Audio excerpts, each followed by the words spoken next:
Hello everyone, my name is Andrew Feldstein and I'm the founding and managing partner of the Feldstein Family Law Group.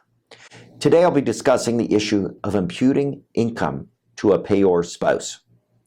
The purpose of the federal child support guidelines is to establish a fair standard of support that children continue to benefit from the financial means of both spouses after separation.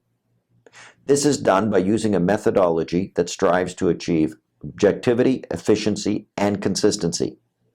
A court consider imputing an income under Section 19(1)(a) of the Child Support Guidelines to give effect to joint and ongoing obligations of parents to support their children.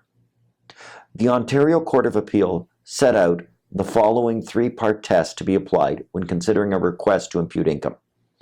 First, is the spouse intentionally underemployed or unemployed? Second, if so, is this required by virtue of his or her reasonable educational needs or the needs of the child of the marriage, or arising from reasonable medical needs?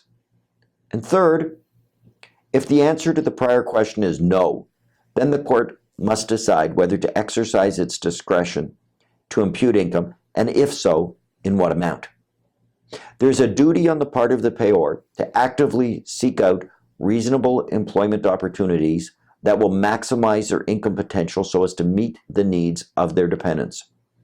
The onus remains on the party seeking to impute an income to the other party that he or she is intentionally underemployed or unemployed.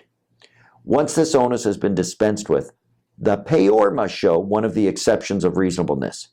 That is to say, when an employment decision results in a significant reduction of child support, it needs to be justified in a compelling way. Where a party involuntarily loses his or her job through a layoff followed by a lengthy period of unemployment, the court must consider the payor's situation, options, and opportunities in the context of other individuals facing similar circumstances. An involuntary laid-off employee may require a reasonable period of time to investigate and pursue reasonable income-producing options.